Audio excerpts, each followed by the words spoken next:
the second half of the season, isn't it? I mean, the German Grand Prix this season in real life threw up possibly one of the greatest races of so far this century, I'd probably go as far as saying.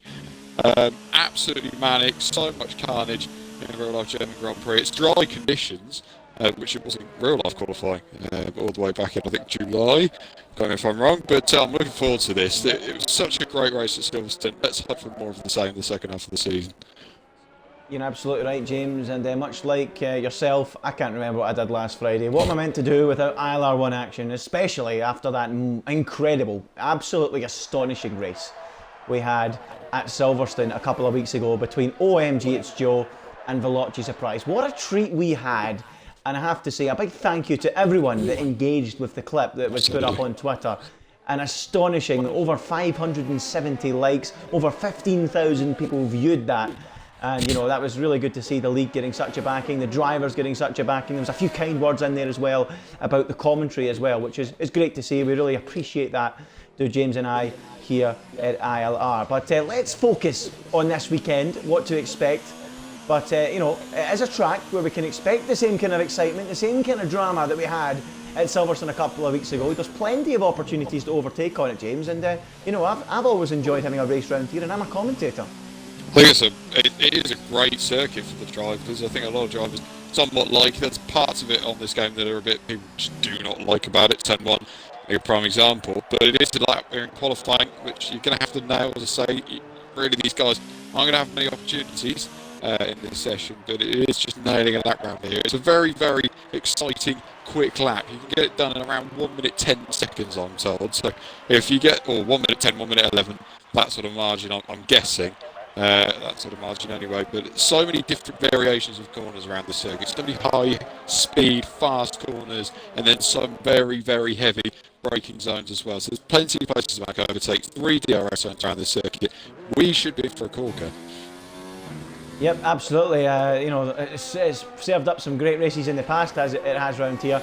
You know, that overtaking zone down at the end of that long straight really can create some drama, and you know, you can follow all the way through the lap towards the end of it too, so it should be an exciting race. But let's get into the action in front of us at the moment. We've got the majority of the drivers out there at the moment on the hard compound of tyre, which usually tells us, James, a couple of laps on those to get a sighter, and then they're going to go for one late final lap on the medium tyre. It's almost like a one-shot shootout, because of course they'll get 3 sets of soft, 1 set of hard and 1 set of medium, and if the softs aren't the right tyre, why use them? Just use that 1 set of medium at that perfect moment, and it seems like that's what the majority of people are going to be doing today. Absolutely, and that does also pose the question. Well, it's not going to pose the question, it's definitely going to answer the question as a case of whether it's going to be dry or wet in the race. You would think it's going to be dry. If everyone's deciding to qualify on those medium tyres, it would. It's pretty obvious, I think, from now that we're going to see that in qualifying, and at the moment it's Terra Luminous, the fastest man of all. He didn't have the greatest British Grand Prix. He's had a rotten bit of luck recently, Terra Luminous, but he's definitely one to watch out here today, hoping to just prove his credentials strong. He's had a bit of a sort of almost, I don't really know how to describe it, just a bit downbeat after some league races recently. But he's definitely trying to coming back now, seeing if he can get any good results back on the board. We know how talented he is, there's no doubt about that, and I don't think that the one thing that he did say he was going to quit, this guy would never quit, I'm sure of that. He is absolutely on it every week, and I'm just looking forward to seeing how he can get on this weekend. Yeah, I think it was our friends over at WR, I think he was involved in the race, and I think he was you know, getting quite angry and animated after the Grand Prix on Monday night, and he was threatening to quit league racing altogether, but you know, limitless, you know, heat of the moment. It happens to us all. We always get angry in the heat of the moment, but he's came back and you know, he's ready to go racing again. And I just hope for the guy that he gets back to the form he's capable of pretty soon, because as you said, James, rotten luck in recent weeks, especially at a track like Silverstone. We know he goes well, that he's won here before, or there before in ILR, and to not get the perfect race weekend that he was hoping for there really would have hurt him. But he's about to start a flying lap at the moment. As you mentioned, James, he was quickest of all, a 1 minute 12.2. And let's take a lap on board with him around here then as he attacks that first corner, James. Absolutely, and it's one of the very first, or the very first areas of these guys, then breaking down towards turn 2. This is a really annoying corner to get right, especially with this. Obviously, none of these guys have traction. It's very difficult traction. You just want to nail it, put ever so much pressure on there as you come now down towards, this is technically called Parabolica corner, flat out left-hander, barely a corner, keep the wheel as straight as possible before you line the car up for this hairpin, try to attack it. A lot of people stay in second gear for that one just because first gear just rotate the wheel too quickly. A lot of wheel spin, you'll find through there. Fast kick, fast right-hander as well to follow. And this is a great opportunity, another great place to make an overtake and another great place to make a lock-up as well, because it's slightly, you're going right and you have to lock your front left wheel almost because you're turning left, of course, as he ends this end of the second sector through the mobile wonker. This is really committed through here. A lot of guys will maybe downshift or just ease off through 6th gear and then through the axe curve, where we've seen many incidents in the past. We won't go into them. Banked corner, brilliant section of the circuit. This is one of the very few moments of the circuit which all have stayed together through the Hockenheim ring. He actually comes into the pits, but nonetheless a good representation of what her lap's like around this Hockenheim ring. Yep, so thanks for that, James. Taylor Limitless into the pits he comes. I can report that one of the Mercedes, it is Veloci's Prize, is in the pits at the moment, and he apparently has said in the chat that he has a DRS failure. So some big issues there for the championship leader at the moment. My phone's about to die, so before it does die, I'm going to try and give you guys the championship standings quickly. Veloci's Prize is on top with 165 points. He's 34 points clear of Sierra in second. OMG It's Joe is third on 107, 58 points back. And in fourth place is Sierra Stone on 89. As my phone dies away, I just want to clarify, 58 points then, the gap between OMG It's Joe and Veloci's Prize. But at the start of the season, in the early rounds, that was up at 100, James. So OMG It's Joe in the form of his life at the moment. He is, and he is really on top of Veloci's Prize at the moment at this part of the season. Really is proving so many people, maybe not wrong, but definitely trying to force his way into a championship battle with him. Sierra's not had results recently to really suggest that he's going to go for this championship. He's not out of it, but Joe's overtaken him in the championship. We've got to remember as well that actually Veloci's Prize in that brilliant battle at Silverstone was actually the first car to finish the race. He technically finished first, but because of penalties got knocked back because of it, which many people will remember for a while. And Joe does go fast of all with a 11.6, but he's a man of form as MGS Joe. Yeah, absolutely. And you said it yourself there. He's been on top of Veloci's Prize. How rare is that? Not very often do we see drivers on top of Veloci's Prize. But Joe, I think you wouldn't mind me saying this. Part of the start of the season was, he wasn't here, and part of it was poor results as well. And I think it's taken him a little bit of time to get up to speed with this game. But there's absolutely no doubt about it now. Joe is on top of the game. He's on top of his form, and he's taking it to Veloci's Prize, who is at the moment the quickest man on Xbox. There is no doubt about that. And Joe taking it to him and trying to wrestle that crown away. So will we see another tussle between the two Mercedes drivers at the home of Mercedes-Benz Motorsport, James? That would be a story, wouldn't it? It certainly would. It would be, I think it was for two Brits to go wheel to wheel the British Grand Prix at Silverstone. It would be so great to see the Sierra racing properly hard around this Hockenheim ring. I just really hope that they continue that squabble, because that's what we said post-race. It was the fact that it wasn't that they didn't care, but they just had almost the shackles were off. They really just went hard racing. It's something we haven't seen an awful lot of. Yeah, it was on the limit. You don't get any closer to that without contact. It was just supreme racing at its finest. People were saying when they were commenting on it, they're saying it's the best league racing they've ever seen. It was the best sequence of league racing I have ever commentated on, and I've been commentating for quite a long time, for quite a few years, and that says a lot if it's one of my favourite moments. I mean, when I first started commentating, I had a squeaky voice. I'm now 23, so that tells you how long I've been doing a bit of league racing commentary, whether it be in public lobbies back on F1 2010 or like this stuff now. I've been doing it a long time. I've never seen anything that good. So that's how highly I rate it. But yeah, hopefully we can see more of the same. But I'm keeping an eye on Sierra at the moment. You touched on him briefly, James, as we now have 7.5 minutes to go in qualifying. Still Joe on top. Yeah, you're right in what you say. He has been a big challenger to Surprise in the early part of the season. It's now Joe, and it's Sierra that's slipping up. Every time Surprise is an issue, Sierra seems to have an issue too and fails to capitalise. And it's hurting his championship hopes, isn't it? Absolutely it is. He's just got to get on top of these issues. I mean, we've seen what he's capable of. He has got, I think, 2 wins this season, so he's definitely got the potential there. The potential's definitely there, the talent's there.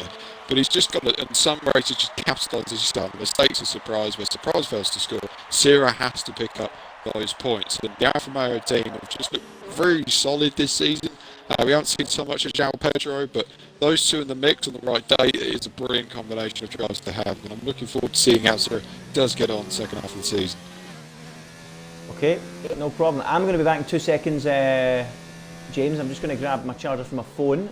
I'm just going to ride on board with Leopard for now, so I'll be back in 2 seconds. But it looks like a few guys are heading out on the medium tyre as well, or they're in the pit, sorry, and the medium's ready to go. Absolutely, this is start of qualifying, of course, ladies and gents, where everyone just decides to bail out, go into the pits, and just wait a few moments possibly before they then go and set that big lap for the drivers, the one lap shootout, as it were.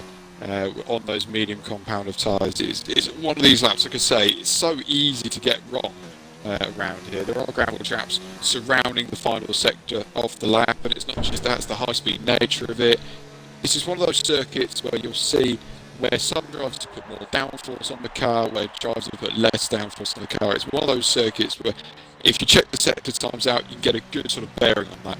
And for these guys like Surprise and Joe, we'll see how they've differed their different setup. It's just interesting to see. But we're now in a bit of a lull period really in qualifying, with about 5.5 minutes to go. We're waiting for that one lap shootout.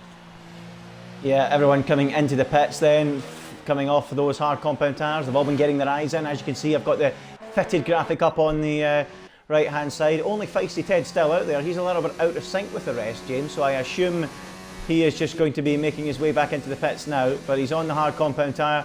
Interestingly, WOR Verstappen, he's not featured on the racetrack yet, but throughout this session he has had the soft tyre on his car. I'm not too sure if he has got a penalty perhaps, as I know there was contact between he and Limitless, and that caused a bit of an outrage at the last race, so that might explain why he's not been out on the track yet and has been on those soft tyres. I'll need to look that up, but either that or he's just waiting to go right at the end of the session. We'll wait and see.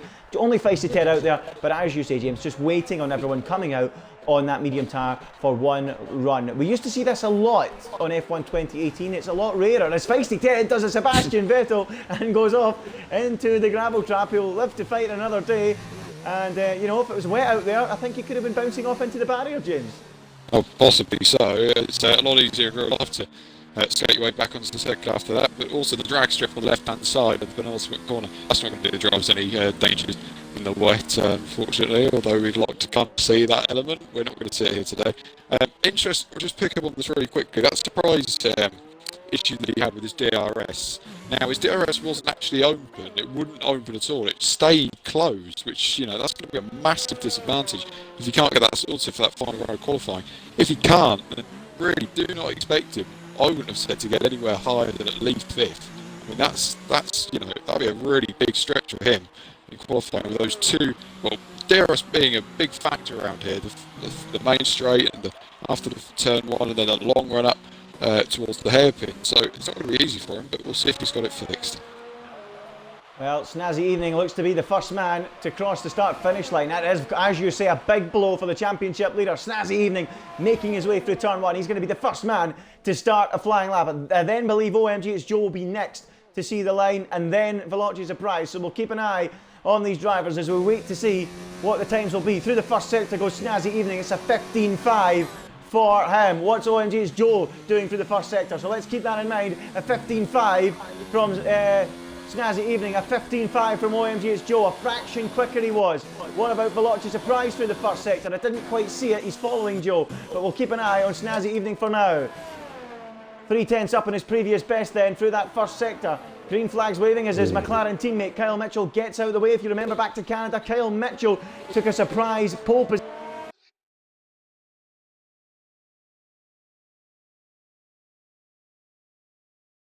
There we go, as Snazzy Evening makes his way now through the Sachs curve where we saw Feisty Ted bouncing off the track on that previous lap. Here comes Snazzy then, working the wheel into that final corner.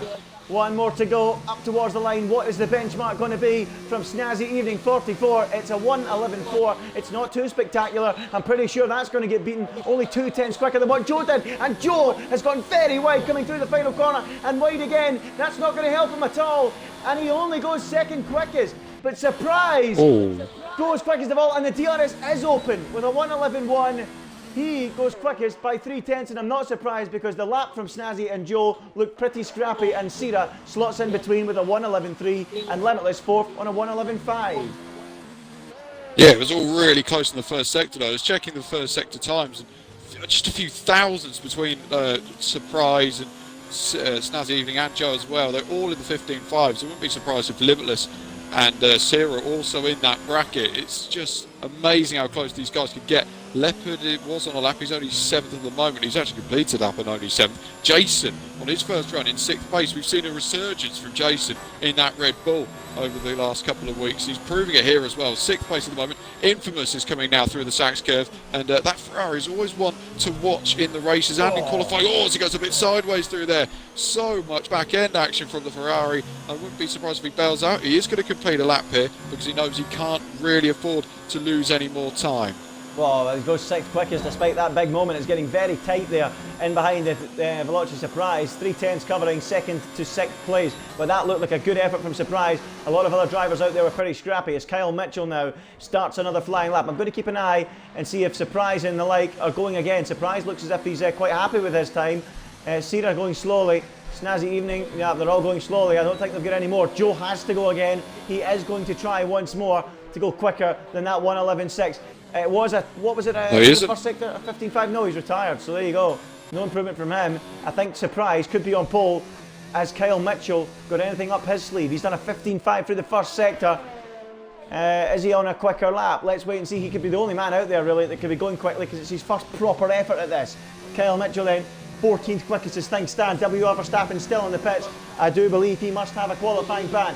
Mitchell finding almost 2/10s, but it's not exactly the most spectacular effort. So it's looking like Surprise at the moment is going to have that pole position here in Germany. Kyle Mitchell making his way through the final couple of corners. Just got to wait and pick up the throttle whenever he can. Not using all that much of the racetrack there was Kyle. Not wringing the neck out of it. He's going to improve though, and it puts him 3rd on the grid. Great effort there from Kyle Mitchell. It didn't look like he was pushing too hard in the final part of the lap, but it turns out clean and tidy is the way to go, and he goes up into 3rd place. Great effort there. Absolutely, it is a great effort. Terra Limitless is on a lap here and he's coming into the final couple of corners. Hasn't improved from the first 2 sector times. Maybe it's the 3rd sector that was nailing him down the last time as he comes up towards the line. Can Terra Limitless go on the front row? No, he stays 4th quickest. It's a good lap from Limitless and splits the 2 McLarens. Yeah, moved up 1 place then for Terra Limitless, P4 then, but look how close it is. Between 2nd and 5th place, you're less than a 10th. You're 3/4 of a 10th really between 2nd and 5th. That is very, very close, but Veloci Surprise put the perfect lap together, 2/10s clear of the rest, and sticks it on pole position in a lap that's only, what, 75 seconds? It's a pretty good job done from Veloci Surprise to stick that on pole position. Not even 65 seconds, 61 seconds. 71 seconds, what am I talking about? And he puts it on pole in the German Grand Prix by just under 2/10 of a second, James. Absolutely, he starts alongside Sierra on the front row. He said Sierra needed a bit of resurgence, has found it here at Germany. Kyle Mitchell 3rd ahead of Limitless. Snazzy Evening 5th ahead of Infamous. Joe, actually, his best time was on hard tyres, but starts from 7th and will start on hard tyres in 7th. Jason 8th, Brown 9th. Rosberg rounds out the top 10 with Leopard, Overkills, Langman, Feisty Ted and Verstappen if he's in the lobby at the back of the grid. Well, let's see how it goes then as we get ready for the Grand Prix. I would assume it's going to be a dry race given that everyone qualified in the mediums, or certainly a dry start, and that's exactly what we have for round number 11 of the championship. Will we have that exciting battle at the front? It's going to be interesting, but it's not going to be easy for OMGH Joe to fight with his teammate given he starts down in 5th place, James. Down in 7th place for Joe. Yeah, so he's going to have to find his way through some really tough opposition, really hard races out there in front of him, and really he's going to have to almost play his own race here. He's just got to do his own thing and make sure he doesn't get into any troubles at turn 1 round here, because there is so often contact at the first corner at Germany. I'm led to believe that OMGH Joe's actually starting on the hard compound, so that is, well, that's going to be very interesting, isn't it? Starting on the hard compound. How's that going to work out for him? So, you know, that could spice up the strategy, but I certainly don't think that would be what he would have hoped for going into the weekend, James. That's got to be a bit of an issue for him, but it might spice things up. We'll see. Yeah, it's a massive blow for him in a sense that he probably would wanted to have started on those medium tyres, but just couldn't nail the lap in. And it's unlike Joe, really. I mean, we've seen so often that he can get those great laps in, but not on this occasion. Only 7th on the grid on hard tyres. That's nonetheless a pretty impressive effort on hard tyres. Yeah, well, third in Monaco, first in Canada, second in France, and the win in Austria as well as Britain. So 3 wins in the last 4 races, and then today only 7th on the grid. A major blow for him. Have we got connection issues here? We might have, folks. You'll need to bear with us. It looks like LCR Leopard doesn't seem to be wanting to load into the lobby. It might be a slight issue. So we'll have to keep an eye on that. Oh, he's left the session. So will he get back in time? We'll need to wait and see. But we are going to start the formation lap without him. He's been disqualified for parking in a dangerous location. So that might rule him out entirely from the Grand Prix. And that is a shame for LCR Leopard if he misses out in that way. And I'm pretty sure he has now as we get ready for the 34 laps ahead of us. Surprise starting at the front. Everyone in the top 10 with the exception of OMG's Joe on the medium tyres. Any comfort to Joe, perhaps? Everyone outside the top 10 that's still in the race, Overkill's lineman Ted and Verstappen, they all fancy the hard tyres. Absolutely. We'll see if Leopard is actually gone, and if he has, then he's actually decided to opt for the medium compound tyre, which, whether he's opted for it or not, is what he'll start on. But maybe going racy early doors from 11th place is possibly one of the best positions to start a race on if you're not on pole, is 11th place. And that sounds silly, but it's only because you've got the option to just change your tyres. You're the first driver in the session, in the race, not to have those scrubbed tyres from qualifying. And a lot of these guys done 2 laps on their set of mediums, so that's advantage Leopard in that sense. Yeah, well, given that he's disqualified, I don't think he'll be able to undisqualify. It's just the game it's hurt him badly there. Now I'm pretty sure Leopard will be pretty frustrated with that, and quite rightly as well. He probably put a lot of work in to his practice, and then he gets hit with that. So that's a disappointment for him. It's a real shame. And he'll be watching with us, I think, for the majority of this race, or all of it, if he decides to, if he feels like it. But we'll have to wait and see as we get ready for the start of the German Grand Prix. 34 laps ahead of the drivers. What is about to take place? It should be a cracker. If you remember back to Silverstone a couple of weeks ago, the majestic battle between the two Mercedes. It's going to be difficult to see that today with OMG's Joe starting all the way down in 7th place. But Sira, alongside Surprise, a resurgent Sira, determined to get back to winning ways after what has been a rough spell.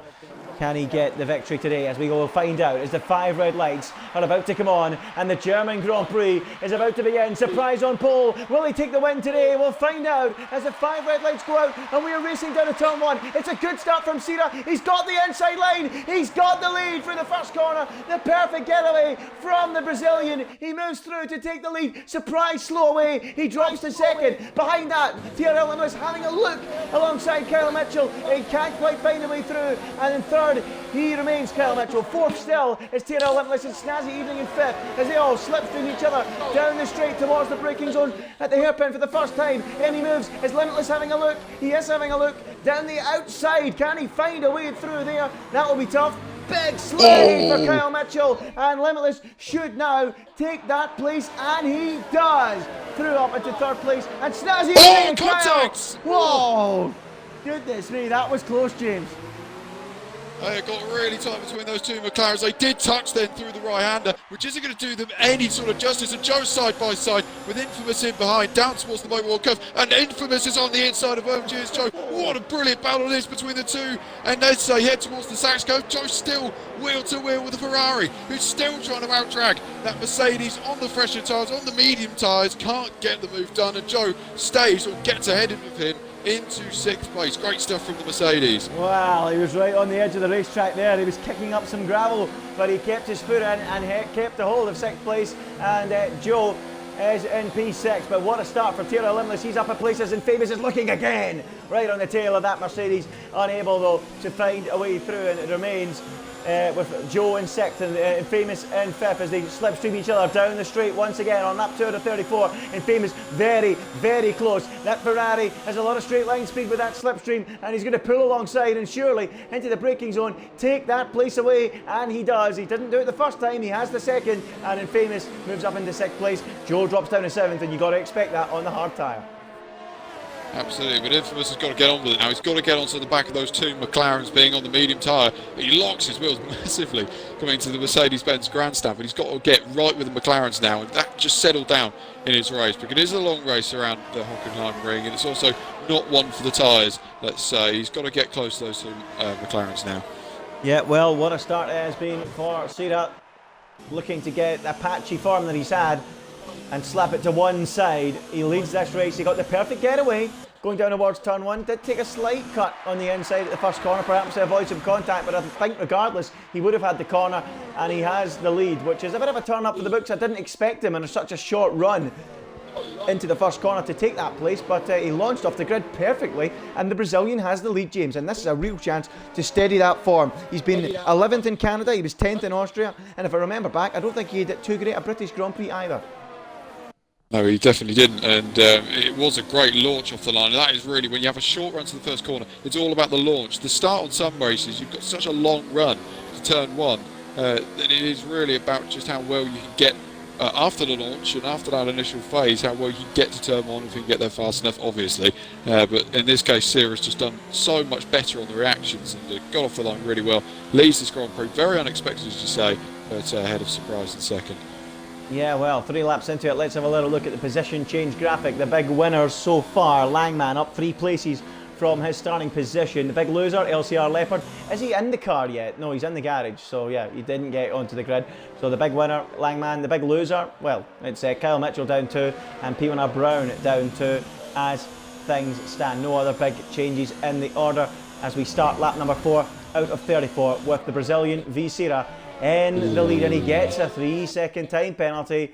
Multiple warnings. Well, I did just mention he cut the first corner. That would have been his first warning straight away.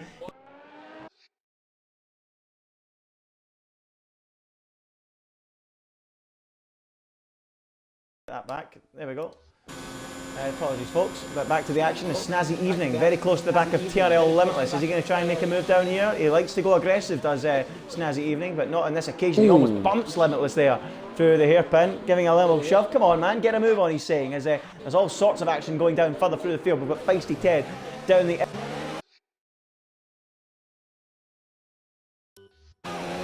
Just going to say down the outside there of Overkill. Into the braking zone of the hairpin. Did so very nicely. Langman getting rather close and actually being passed by P1R Brown in front as well. But it is getting nicely close between the 2 leaders and Sierra Limitless and Snazzy. I was just about to quickly say this race I'm almost certain will be decided on penalties. Yep, well, it looks like it could be, James. Straight away, Sierra in a bit of trouble. First corner, he had this little cut, and it's not got any better since. So he now leads the race, but surprise does as a virtue of Sierra's time penalties. Not a good start for the Brazilian in that sense. Plenty of action going on down in the midfield, but we're going to shuffle back up, I think, towards the leaders. His surprise is only half a second behind. I don't think he'll be close enough, though, to make that move. TRL Limitless, though, some 2 seconds back and struggling for pace. Both McLarens looking a little bit quicker than him at the moment, and here comes Snazzy Evening. He wasn't close enough last time round. He's going to breeze by this time. Here comes Snazzy, easing past into the braking zone. Limitless can do nothing, and it's P3 for the McLaren driver, and Limitless might have to switch his attention to the other McLaren of Kyle Mitchell, because he's now in an orange sandwich. Absolutely, and Infamous in behind hasn't really been able to catch up to the 2 McLarens, and as a result he's actually falling into the clutches of Joe once again in behind him. Keeps locking that left front in towards Mercedes-Benz grandstand. It's not doing his front left tyre any good at all in that Ferrari, but he's currently 6th. Just needs to get a bit of momentum going now to, as I say, catch those 2 McLarens and the racing point in between them as well, and we'll see how that all fares out for him. But surprised, sitting quite comfortably up behind Sierra, not really taking many risks at the moment, as you probably would have expected. Definitely not the banzai sort of attempt that we were seeing at Silverstone. Yeah, no banzai yet, but no fireworks quite like that just yet. A few simple moves down the DRS straight as Infamous now gathers a 3-second time penalty. They're mounting up quickly, James, aren't they? These drivers are collecting time penalties like it's a special offer at the supermarket. It really is, and another time penalty there as they go through the DRS zone again. Limitless and Kyle Mitchell. Limitless this time not much of a sitting duck, despite Mitchell only been 4/10 back. That's because Limitless himself as the DRS of the car in front, as Surprise gets ever closer to Sierra at the front. Only 4/10 now, and I think he's getting ready to consider a move in the next lap or so, James, because I think he knows he's quicker. Yeah, definitely. But it's also the way he's taking it. He took that hairpin. He was sideways through that hairpin. Although he was opposite lock, he was sideways through that hairpin.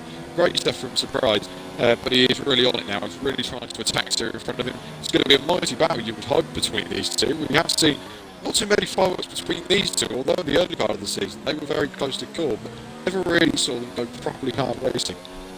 Yep, absolutely. And well, we see that here. We've certainly seen it between the two Mercedes teammates. Well, we see it between these two. They are the closest to each other in the championship at the moment, so there's every possibility we will see some fireworks at some point. Only 34 points back was Sira last time the championship standings were updated. They've not been updated since, so it might be possible that Joe's now closer to Surprise. I'm not 100% sure on that, but we'll have to wait and see as Surprise gets closer again. Half a second now between them. Is he going to try a move down into the braking zone? I don't think he's close enough. He's keeping it in mode 0. He's not planning on a move. He just wants to save that battery. What about Kyle Mitchell behind? Again, not close enough. Still stuck behind Limitless, who's got DRS of the car in front, and it just equalises things, doesn't it? Absolutely, it does equalise things, and you'll be hearing in the post-race interviews a lot of these drivers complaining that it is a very DRS-heavy circuit. The only way to win this race really is breaking the DRS, and if you can't do that, it's so difficult for these guys. What's going on? Well, Langman and Feisty Ted battling down at the Mercedes grandstand. I think Langman's just made a move. Side by side, they went through the kink and down into the braking zone. He went through on Feisty Ted. Tidy stuff. Langman up to 11th. Feisty Ted drops to 12th, and he's got overkills right behind him. So a cracking little battle for 11th, 12th and 13th at the moment. Might not be for any points, but these guys still scrapping away, having a good race further down the field. And overkills just watching on there with the popcorn in hand as Kyle Mitchell now picks up a 3-second time penalty. So, you know, they just continue to mount up, but we need to go to Surprise because he's only 3/4 tenths behind. And I think this time he might be thinking about it. No, he's not. Back down into mode 0 once again. Just picking up the toe, just saving the battery and waiting for his moment, if he even needs to bother, because he probably knows now that Sira has a penalty as he gets very close to running into the back of him down there. Absolutely, it is just thinking about when you're going to make this overtake, because it's quite clear in Surprise's mind now he is faster than Sira, but it's just a case of if he is faster than him, he knows he doesn't really need to waste too much energy. If anything, he can save it like he is doing, and that's probably the wise game to play in such a long race, just playing the long games that were around this German Grand Prix circuit. But now also behind Infamous is becoming quickly the champagne boss of the likes of Joe and Rosberg, changing the style of the equation. People like Brown's trying to close in as well. So it's all getting quite close up there for 6th place. But let's see when Surprise decides to make his decisive pounce, make his opportunity work. Yeah, we'll have to wait and see. Another thing I want to consider is the sky. It looks very grey. It was grey and overcast when we started, but it hasn't brightened up at all, so I wonder if there's any threat of rain over the course of this Grand Prix. You never know. It could be a possibility. Joe starting on the hards. I know he probably didn't mean it, but maybe because everyone outside the top 10's on the hard tyres, that might have a factor as well. We'll wait and see, but at the moment there is no sign of any rain. I've not heard anybody speaking about rain amongst the drivers, so I'm not too sure if there is any threat of it. A Surprise gets close again, but once again not close enough, or he's not wanting to make that move at the moment. We'll have to wait and see when he does try to go for that move. What about Kyle Mitchell? Still stuck behind Limitless, but I think Joe is actually quite close with Rosberg down there. Let's go back to that battle. Joe, what do you make of his race so far, James? He's kind of been stuck there behind Infamous ever since they were battling, and has been unable to make serious progress. But I think he'll be heartened by the fact that despite being on the hards, he's only, a couple of seconds off the back of Kyle Mitchell. Absolutely, I think he's doing a pretty sound job at the moment. Doesn't really need to push those hard tyres to the absolute maximum. Infamous is very wide through the Mobile 1 curve there, but really I think now for Joe, as we know, he's playing the long game, and really in the next few laps or so, we'll start to see him gradually closed up, and he will have much better pace than Infamous. That is just the nature of tyres. Formula 1 in general, the hard tyres are going to go longer than those medium tyres, and it's now a case for him of when that moment is, when he's able to step out some weekends. Tyres are going off. That'll be his chance to really break and start to capitalise on Infamous in front of him. But Carl Mitchell staying rather close to Tiro Luminous as well in front of them. This could get really close into the hairpin. Yeah, Kyle Mitchell, he's in mode 4, he's ready to go for the move, he's certainly going to try, so Limitless defending the inside, Kyle Mitchell down the outside, very, very late on the brakes. Can he find a way around the outside there? He's going to have to cut back on the exit. He should have a superior exit, and he does, but Limitless has enough speed to hold on for now. What about down to the Mercedes grandstand? Through the kink they go. Kyle Mitchell having a look, but no more than a look at Limitless. Once again, clings on to that 4th place, but Kyle there looked like he was going for the kill, but he couldn't quite manage it, and he stays P5. Absolutely, it was audacious from him. So late on the brakes into the hairpin. It's not something that many drivers seem to be doing at the moment, but we've just seen maybe the benefit of doing it, which maybe suggests, once again, a lot of these guys are getting a little bit less downforce than one another. You haven't really seen too much of an advantage from any driver, as Langman is out of the Grand Prix. Oh, where's that? It's gone off. Yeah, oh, it's a crash. Yeah. Oh, wow. And Overkills and Langman both crashed out, and it's a yellow flag. Will that bring out a virtual safety car or a full safety car? We'll wait and see, but that is a proper crash. I can only assume that the two of them have come together. And it's raining. It's starting to rain now, and we were right enough. There was rain on the horizon, and it is now starting to drizzle. We've got Feisty Ted Safety car out of the race, and we've got a full safety car as well. So Feisty Ted, Overkills and Langman all in the race, probably as a result of that contact. They were all circulating very close to each other on the racetrack. I can only assume they've all come together where Joe and Overkills were going side by side on the entrance to the grandstand arena section of the circuit. It's brought out the safety car, the huge accident, and at the same time it started to rain. Well, I don't know about you, James, but I'm getting flashbacks to the real life German Grand Prix now of 2018. Yeah, absolutely. It's becoming that sort of moment, isn't it? There's also been remnants of the Spanish Grand Prix had earlier on this season where the rain came down. We had all sorts of carnage going on in front. But it's a case of when will it get too wet too quickly? That's what these guys will be looking out for now. If that's the case, someone like Joe is really just, that qualifying would just could go in the bin, quite honestly, for him, because it's almost a write-off from that moment. If we knew it was going to rain, we didn't know when it was going to rain. They're all coming in. Oh, well, there you go. They think it's ready. I was going to wait and see if they were going to stay out, but they all believe that by the time this safety car period is finished, it's going to be time to go onto these tyres. They are. They're all coming in, and they are enters. Is anyone going to stay out on the racetrack? Let's keep an eye on it. That absolutely everyone, apart from CRL Rosberg and Jason, have came into the pits. So CRL Rosberg on lap 12 out of 30.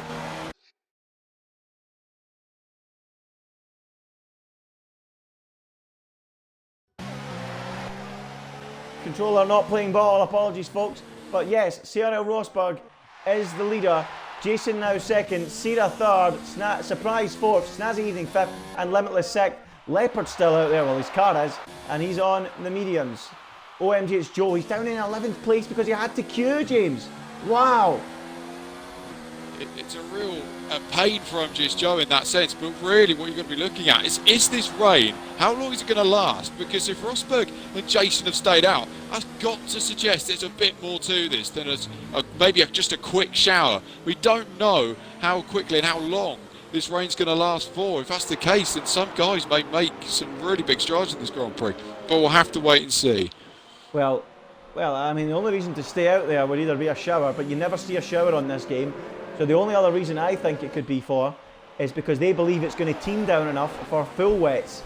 Either that, or because they were quite far down the order anyway, they'll just take one lap fresher inters. But I would think it's more likely that they'll go for wets than anything else. But I don't know. I don't know. It does seem like the rain is quite heavy out there.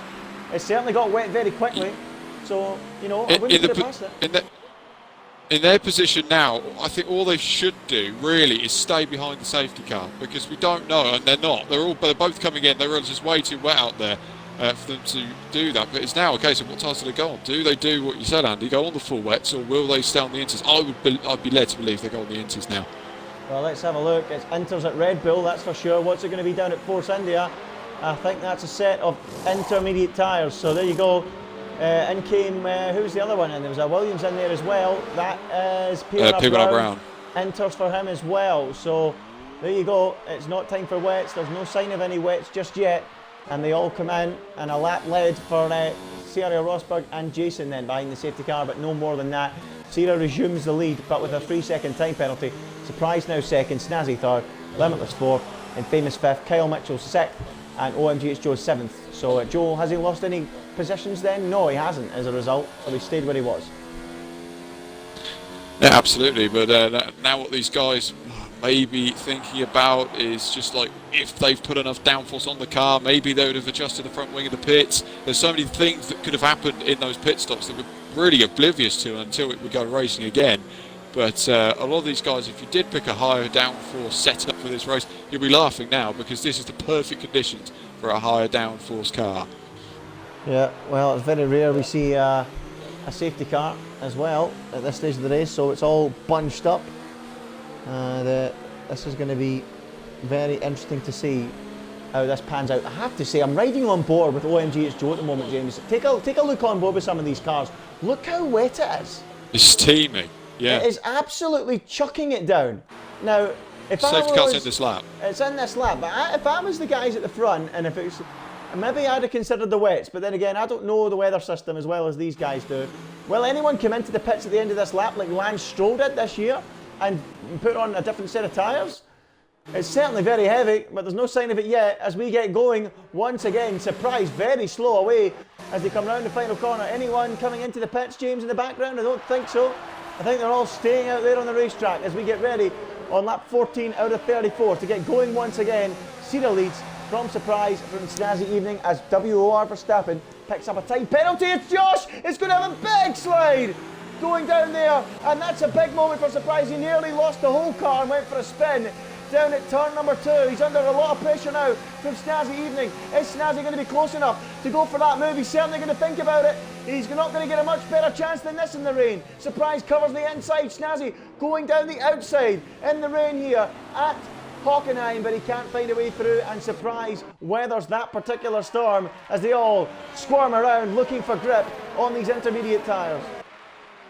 Absolutely, that's a big moment, a big slide for him on the first lap after the safety car period. It does suggest this rain is teeming down as the McLaren and the Ferrari go wheel to wheel through the Mercedes-Benz grandstand. It's Carl Mitchell on the outside of Infamous, and he just couldn't quite get the move done. Got passed by him into the hairpin, and on this occasion gets past him, stays in behind, and sliding around everywhere down the Mobil 1 curve. Yeah, very, very wet out there. Is it going to get any wetter for the wet tyres? It certainly seems that the water is coping enough with the intermediates at the moment, but there's no doubt about it. How quickly has this track got soaking wet? Very quickly. It suggests to me that it is heavy rain, and Joe's in already. OMG, it's Joe making a call for a set of wet tyres, surely. Well, well, well, this is a turn up for the books. Is this going to be the biggest and best strategy call you've ever seen? Well, there's one thing for sure, down at Mercedes, they're ready this time. They weren't in real life. And OMG, it's Joe moves away on a set of wet tyres. Could this be a race-defining moment for the man in form? Well, well, well, this is a turn up for the books. Thing is if he gets this wrong, he's lost this race completely, and he's probably not going to score points. So it is a real gamble that he's taking, fitting those wet tyres. It's everyone struggling for grip down at the hairpin once again and staying really close together. Rosberg up now into 7th place. It's all just concertinaing up right up behind us. To be fair, Cyril, it seems to be a wet weather maestro in that Alfa Romeo. Always seems to do well in the wet, and he's doing well again here ahead of Veloce Surprise. But is anyone else going to pit? That is the question now. I'm looking at OMG as Joe's lap times. I tell you what, he's not really dropping off for Verstappen through that first sector. It's pretty level. Maybe losing a little bit of time, maybe one lap too early from OMG it's Joe, but it's certainly coming to him maybe. Still 13.3 to Verstappen as he runs a little bit wide, makes an error. 13.8 now, it's going up. So it can't be too far away. It can't be too far away, that's for sure. Wow, very It's not like anyone else has pit though. No one else has pit, they've all stayed out. They've all stayed out, so Joe here may have made the wrong decision, but we don't know. And, well, you'll find out by the end of this lap, I'd have thought. Yeah, I think it's a wrong decision at the moment because it's now 15 seconds. He didn't lose any time through the first sector at all, but certainly through the second and final sector he's losing time. So it's the wrong call from OMG Joe. It's a desperate call. Can Cena though break away from Veloci Surprise? As you mentioned, James, he is very, very good in wet conditions. And you know, part of that's down to the pad. The pad is the best on the wet conditions, so they say, but he is also just very, very handy in the damp conditions as Cena. So if he can break away from Surprise, can he break that 3 seconds clear that he needs? Because remember, Cena has that 3-second time penalty he got back on lap number 3. Absolutely. He's just got to maintain this race now. There's no DRS advantage. This is now purely on race pace and the setup of the car and how these guys may have nailed it or not. And Joe is now 17 seconds behind Verstappen in the Williams, which does just beg a belief really, because he's been so good all season long, and a strategy, well, maybe a call like that has sort of wrecked his chances unless he can start to gain a bit more time, but I don't think it's going to happen for him.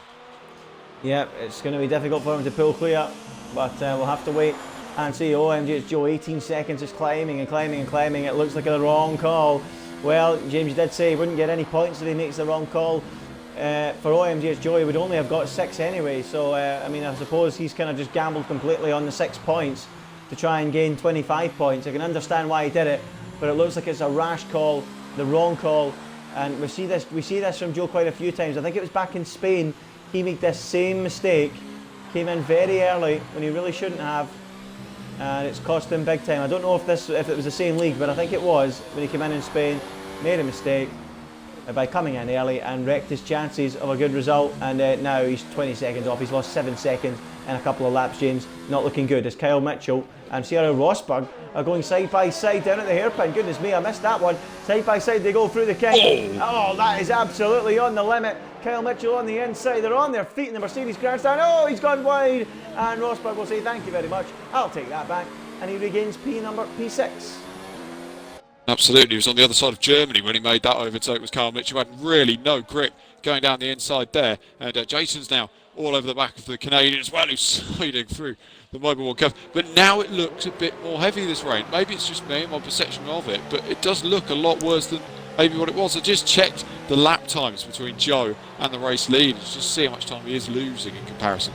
It's a lot. It's way too much. He's losing so much time, nearly about, I think it's maybe a second. Maybe a second and a half difference. It's crazy how much time he's losing out there. But it's not going his way as for OMGH Joe. If you can bet on another safety car, then he'll be laughing. But at the moment, that's not happening. Yep, not happening for OMGH Joe. He's already a full pit stop behind the man in 11th place. So things not going too well for him as things stand. Surprise still 6 tenths behind Sierra. We are reaching the halfway distance, or just gone past the halfway mark. Lap 17 it was. It's now lap 18 out of 34. Sierra still leads, but has a 3-second time penalty. Veloci Surprise in second, then Snazzy Evening in third. TRL Limitless is fourth, with Infamous in fifth. And then you're watching behind Sierra Rosberg this battle. Kyle Mitchell against Jason, against Fiona Brown, against the AI car of LCR Leopard. This looks like the best battle on track, the closest battle on track, and Jason, who's had a quiet race, trying to get right in amongst it behind Kyle Mitchell. Yeah, absolutely, and just trying to get in the thick of it for Red Bull. He's, as we said, he had a really good point scoring position last time out in Britain, Silverstone, I should say, in Britain. But it's not looked amazing out here so far this weekend for Jason. But he's looking for a move through the sacked curve. Had his nose in there, and just couldn't quite get the move done on Kyle Mitchell. He's just going to have to wait just a few more moments before he can get an overtake done. Is anyone going to pit on this lap? Maybe, probably not. Doesn't look like it. And Jason's right on the tail of Kyle Mitchell through the final corner.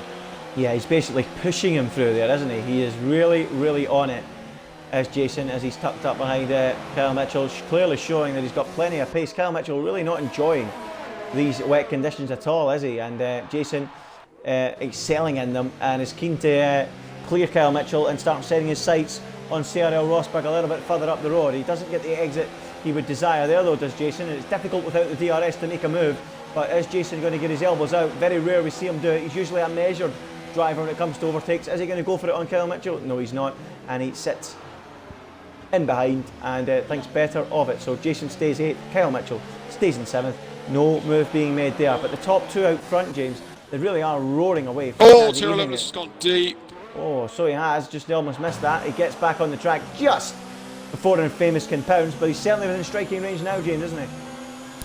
Absolutely, the Ferrari will be hoping for an opportunity. Let's not forget, Infamous does have a penalty in this Grand Prix, so, well, any sort of opportunities to make overtake, got to get them done, I'm afraid, for the Ferrari driver. But just little mistakes like that you can see from Limitless is, going to be in his head now for Infamous. We know that, well, he's thinking to himself now that he knows he's almost prone to maybe making another mistake and just losing a bit of momentum, isn't it? It's just getting a little bit out of the rhythm, as it were, and Infamous has just got to capitalise on that and pounce on that opportunity once he can get it. Yeah, well, he can't see very much behind him as he gets closer and closer. James, if you don't mind, we've had a request to check the time penalties, and that's a good note to go to that on, as Kyle Mitchell picks up another 3-second time penalty of his own. So if you don't mind, you can just run us through the time penalty situation after Infamous has a look at TRL Limitless down this long straight towards the hairpin. The best overtaking opportunity on the track, right up behind Limitless, can barely see a thing in front of him. Is he going to go for it? He has a little look, but no more than a look, and he stays stuck behind the Racing Point car for now. James, time penalties, what have you got for us?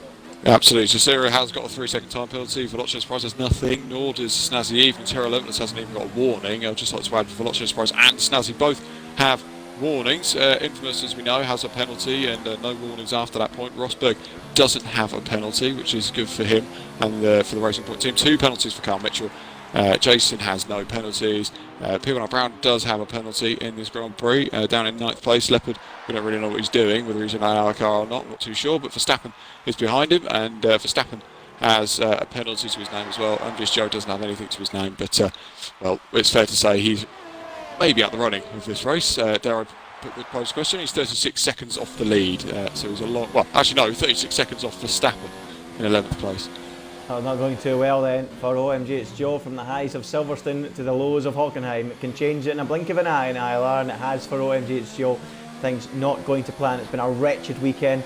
Qualifying didn't go his way, on the wrong tyres at the start, and then the race hasn't gone much better. He tried to correct a problem by going for an aggressive move and ended up with more problems by going for the wet tyre, and it's not worked out at all well for him. A surprise is right on the back of Sierra and is really meaning business today. I've got to say, I'm really impressed with Surprise today. Really strong, really quick, even in the wet when you'd expect Sierra to be quicker. And we've got something going on down at the hairpin. What's that? That is Jason and Kyle Mitchell. James, go on.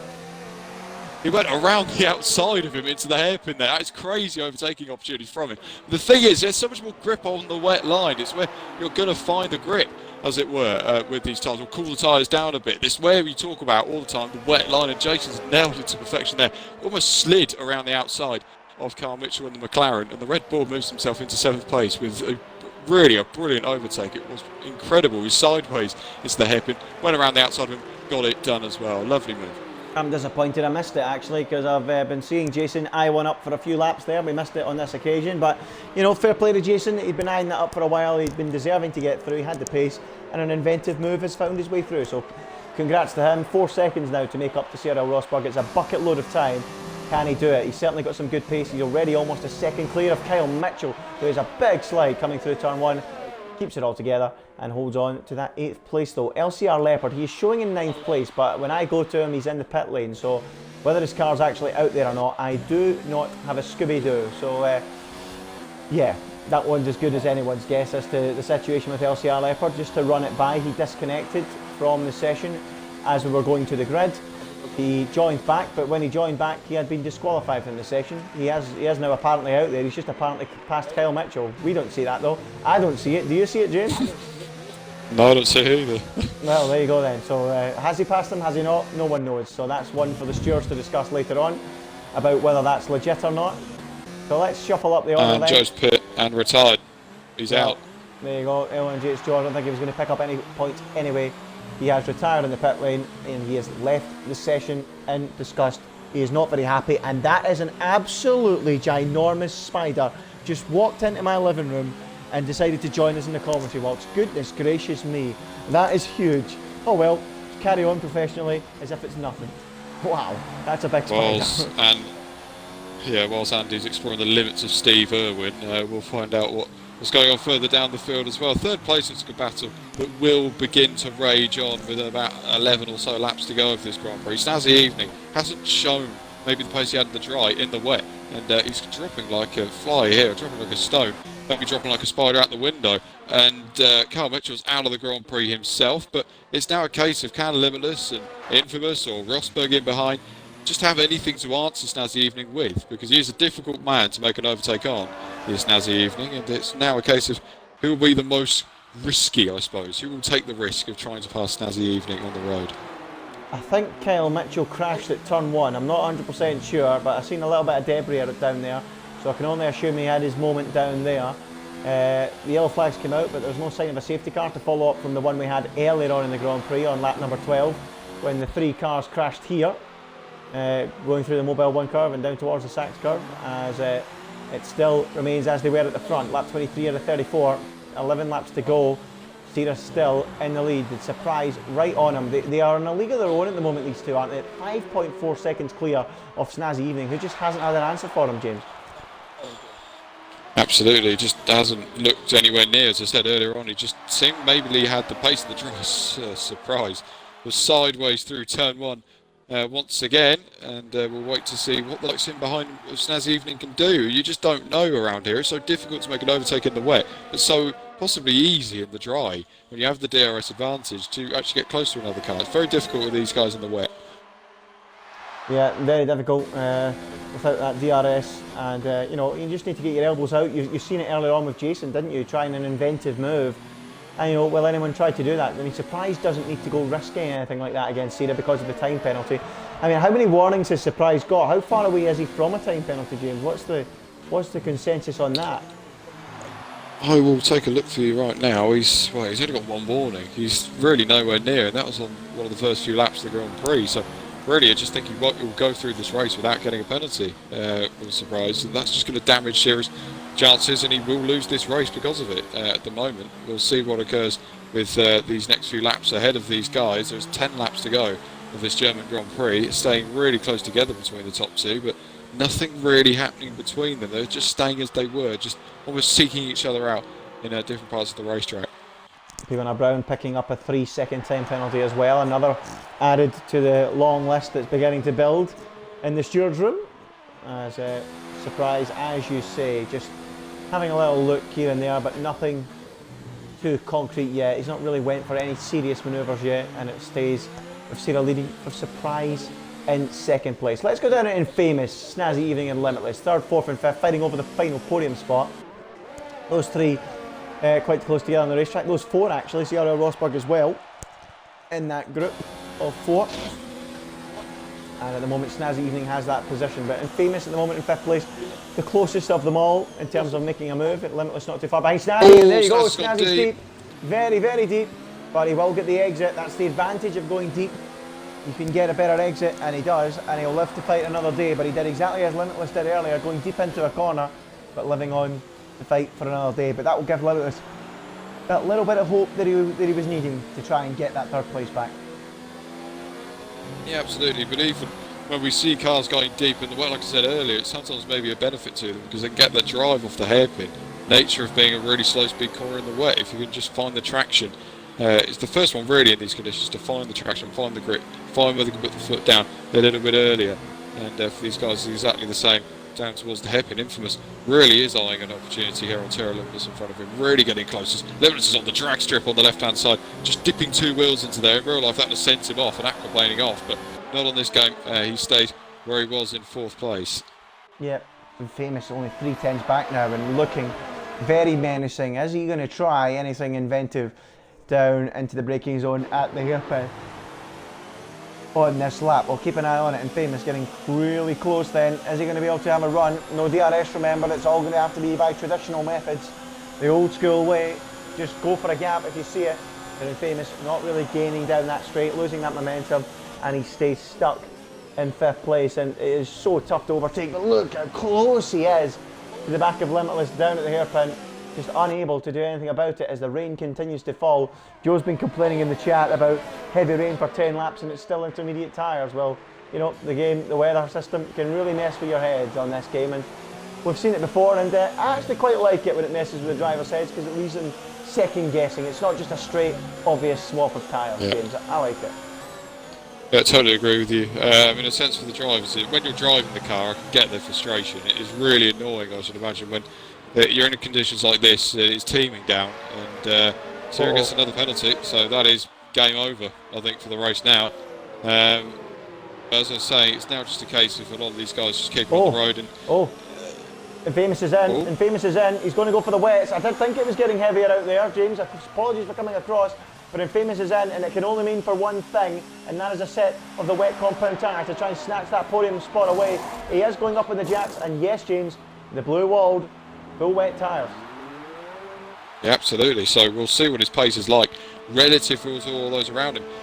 Leopards, if he wasn't already in the pits, is in the pits again, and Verstappen is also joining them on the pits as well. So a few cars may make up a few positions here, and maybe this is the place where we'll start to see mistakes from drivers. This is possibly the crossover period, but I feel, maybe not Joe, that the crossover period should have been a long, long time ago, because this rain has been quite persistent for a long period of time. Surprises really deep into the Mercedes-Benz grandstand there, but managed to get it all stopped in time. Very uncharacteristic braking The way that you broke the car there, very much on the inside of the circuit, very odd to see, almost karting-like to the Mercedes-Benz grandstand, but gets all through it okay. It's interesting now to see if all these guys in front of the three that have pit will pit themselves.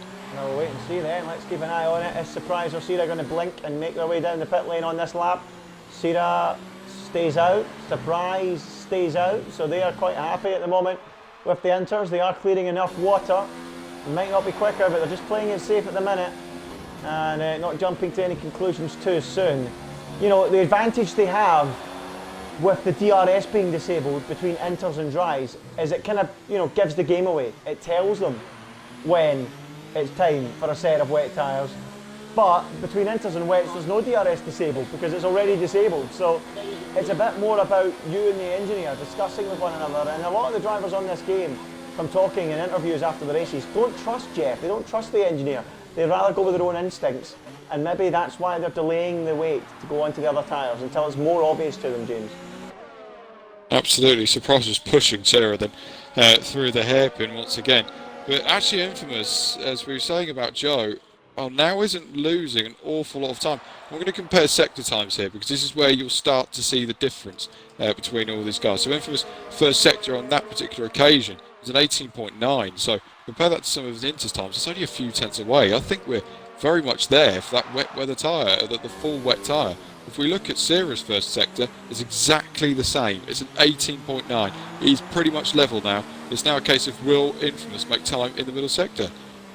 The next question I have to ask is, will Sierra try and do the opposite to Surprise in terms of the pit stop to try and win the race or something like that? You know, will Snazzy Evening, Limitless, they're not too far back either.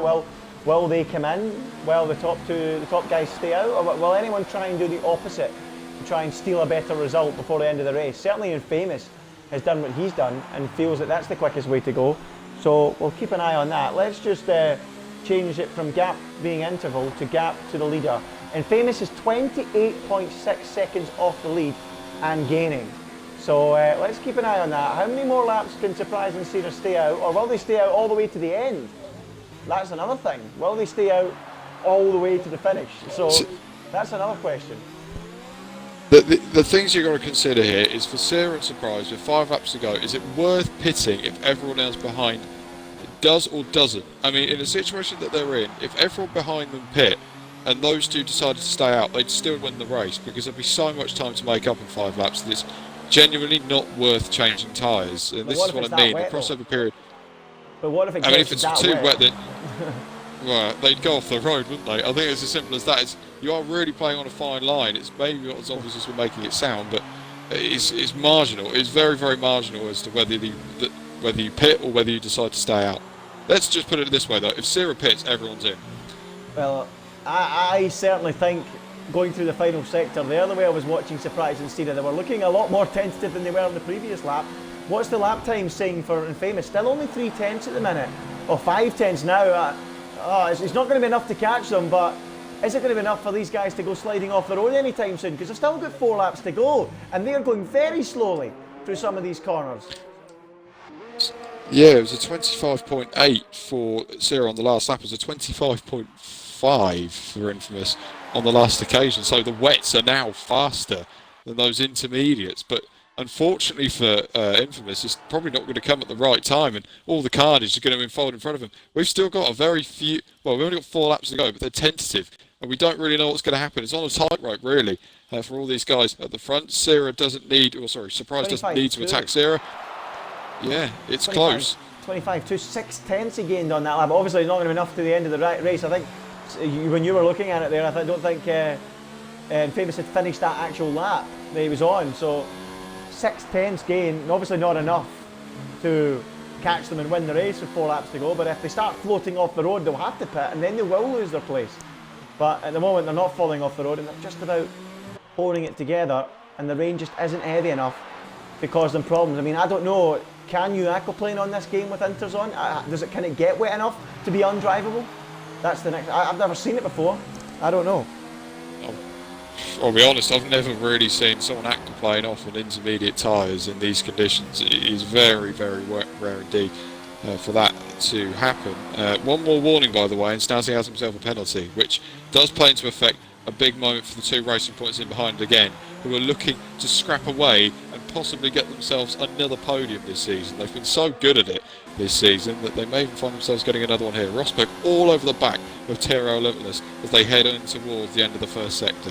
The prize all over the back of Sira, not thinking about making a move though. Let's go back to the Racing Points, and this is for a podium place. So this is a big deal then between the two Racing Points.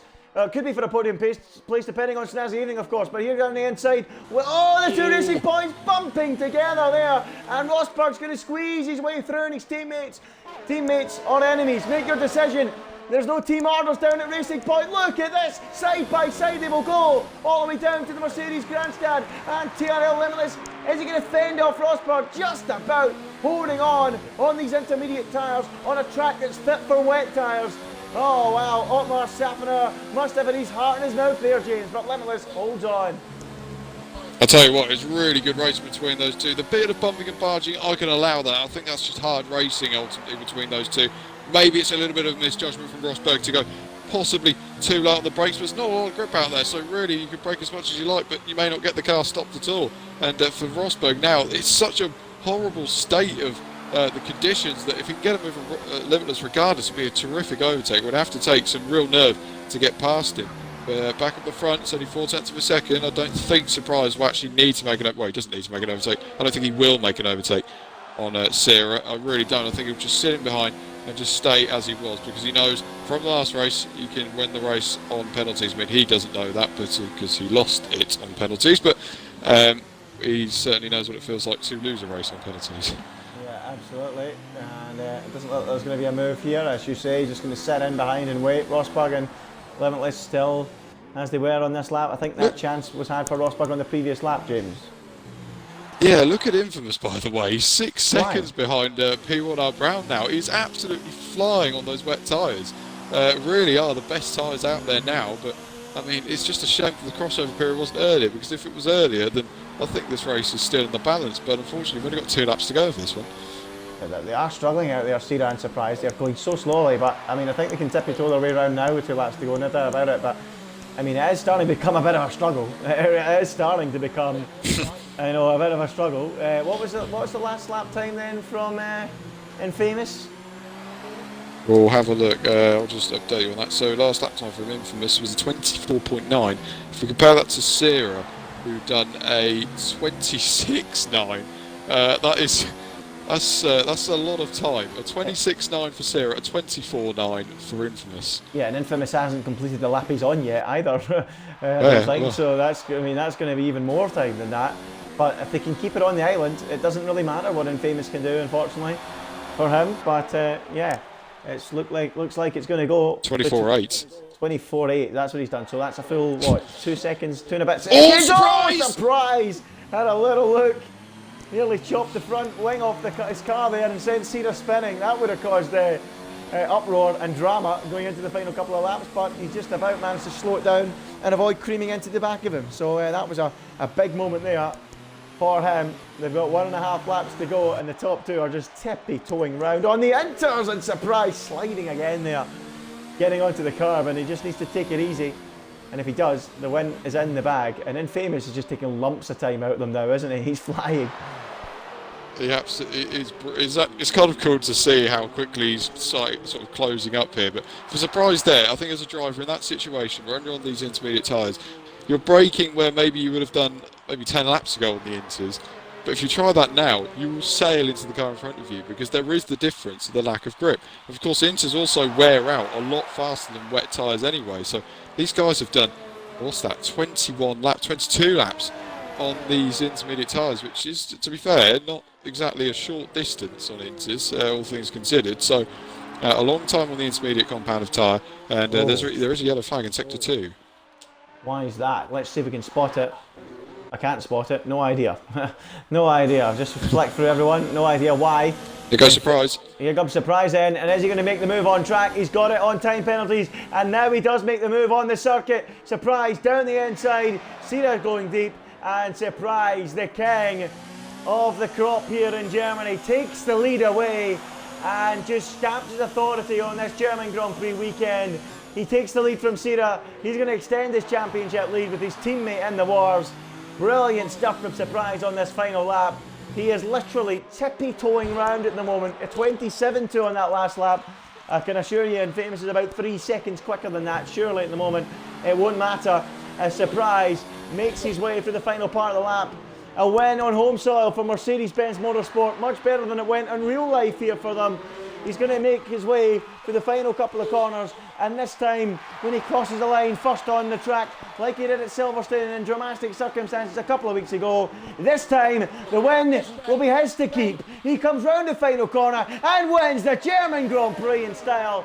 Sierra comes home second with those time penalties. Snazzy Evening is going to be third on the road, with Sierra Limitless fourth and Rosberg fifth. A good finish for Jason. Is Brown going to be Infamous on those wets? Yes. Just. But the time penalty hurts Brown. Infamous gets 7th. Brown is 8th. Leopard, who's been non-existent for us viewers all race long, is in the pit lane apparently and crosses the line. And that is that. But what a win for Veloci Surprise. Faultless display. He might have lost the place at the start, but he didn't pick up any penalties. And then on the final lap, just to rubber stamp it, he made his move and took the win, James.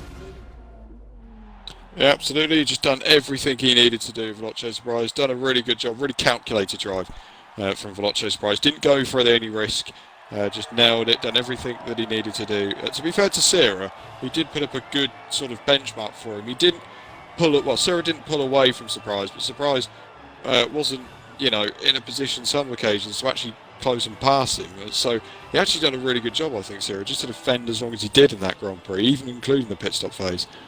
Yeah, did a great job, but in the end, it wasn't to be for him. Second place, there was no Brazilian music that we've been promising for so long at the end of the Grand Prix. Don't worry, when we will get it, we will do it. But there is the final results of the German Grand Prix, round number 11 of the championship. Veloci Surprise for Mercedes takes the victory with a commanding display in the end. No penalties, took the victory on the final lap. Impressive in qualifying as ever. He is going to win my Driver of the Day award, hands down. Sierra second, as you said, a staunch defence from him. It wasn't enough to keep Surprise back, even with those penalties. Snazzy Evening came home in third. Good effort then for the McLaren driver, given he started in 5th place. He held off the charging racing points of TRL Limitless and Sierra Rosberg as they went sparring in the final couple of laps. It was 6th place for Jason, good effort from him coming home there, 8 championship points in the bag. Infamous coming home 7th, the wrong decision to go to wets in the end. The tyres didn't fall away for everyone else. Pimona Brown, he was 8th in the end. LCR Leopard, whether he was on the track or not, finished 9th. And WR Verstappen came home in 10th. Kyle Mitchell, 11th, came a victim at turn 1, we believe. OMGH Joe retired in the pits after a wrong tyre choice. Feisty Ted, Overkills and Langman all came to grief in what I think was a big accident. That rounds off the result from the German Grand Prix. I think it's time to go to James for the podium interviews. And as if by magic, all 3 of them are in the podium interviews as well. So we'll start with the race winner, Veloci Surprise. It was Josh, a race which dry to wet. It was, it was one of those races which maybe looked a little bit easier when you saw what you were going to have in front of you. But did you ever sort of think during the sort of crossover period, I suppose, because there was already 2 crossover periods, one between the dries and the inters, and then between the inters and the wets. Was there ever any doubt, and let's get the words out, as to the tyres you're supposed to be on? Right tyres at the right time? Yeah, of course there's doubts. The weather system on this game isn't exactly accurate, I would say. Sometimes it really is just a guess of what's good and what's not. Luckily though, I was in the lead car pretty much all of that race. I pretty much just reacted to Sierra. Obviously under the safety car we both pit. I thought that would be the right choice, but I still didn't know, but I just followed Sierra. And then just following him. It was just basically reacting to what he did, to be honest. I was still considering pitting towards the end because the tyre wear was pretty bad. It was puncture territory, but again, I just reacted to Sierra. I just did what he did, and it worked. So there's a lot of that race, like it has been for you two at points this season, where you've always been quite close together. And always the question always possibly gets asked is, was an opportunity? Did you feel that you could have got past a lot quicker than what you did? I mean, there was penalties, of course, whether you knew or not. I mean, were you ever thinking of? I mean, not thinking of overtaking. That sounds silly, but there were so many opportunities we could have passed and decided not to. Is just any reason for that, or you just thought just play it safe? Yeah, you were right. There was definitely times where I could have gone for an overtake and I didn't. I think it was pretty clear to see. At this point in the championship, I don't want to be doing Britain all over again every race because Joe. I do. Joe in the last 3 races has caught up like 50 odd points or something like that. So yeah, as good as it would have been for the stream to have a race-long battle with Sierra, I knew he had a penalty. I didn't want to risk it. Yeah, that's pretty much it. I don't want to take the risk at this point. Oh well, congratulations on the win, Josh.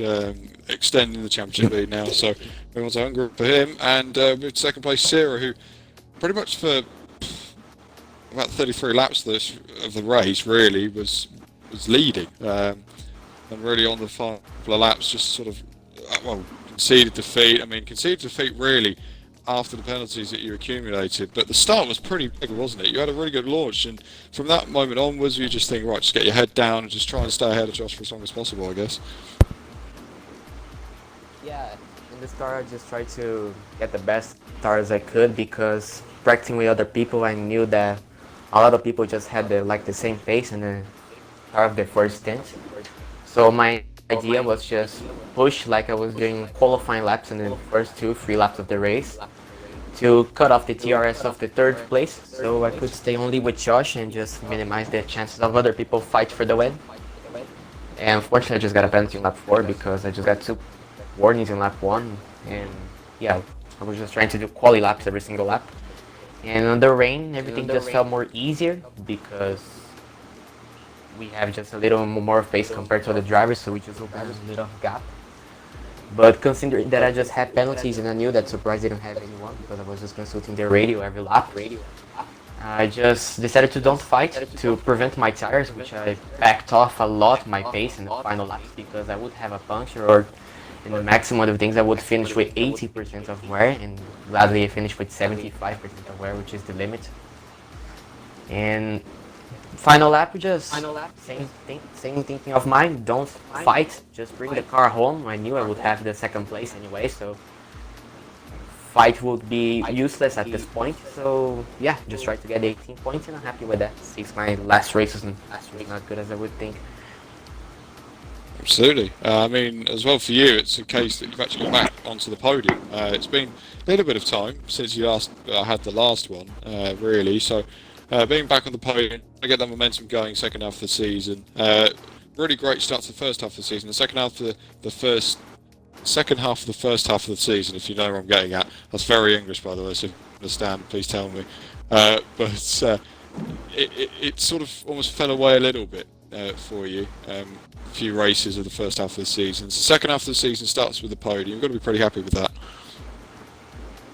Yeah, I mean, probably the saddest part of my first half of the season is 2 of my best tracks at the game which had problems to fight with the front runners. I mean, Austria just did a dumb move and just got spun by Joe, and then just hit Brown's. He reared the safety car with connection problems and having damage.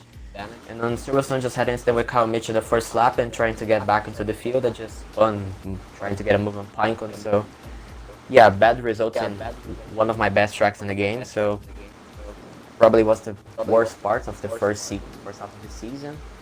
And I'm going to make a lot of practice for the second half because I'm going to have a lot of tracks which I don't like Hungary, Singapore, which is my worst track so far, or USA, Mexico, Abu Dhabi. So I'm looking forward to it, but I will need to do a lot of work. Absolutely. Well, congratulations or commiserations on second place. Moving on to Snazzy Evening in third place. Now, it's not often we get the opportunity to speak to Snazzy Evening. It's always an issue with his mic for the entire time of the interview, but we'll gloss over that. Wow, okay, even a squeal. It's good to have you back on the podium and really being able to talk to you once again. But really for you, it's not been, in terms of a season, it's been a little bit ups and downs really for her, hasn't it? Yeah, definitely ups and downs. Just haven't pretty much participated in 80% of the races, and 2 races I participated in had DNFs, and yeah. This race, yeah, it was alright, I guess. I would have wanted a dry race the whole way through, but unfortunately it didn't happen, and then I just realized I don't have the pace in the wet, so I just tried to settle down for P3, and yeah. JD kept me honest in P3 to not to push all the way through, and yeah. Was trying to hope that the front runners would make some mistakes, but that didn't happen, so. But nevertheless, I'm happy for P3 and the fastest lap, so that's 16 points, I guess.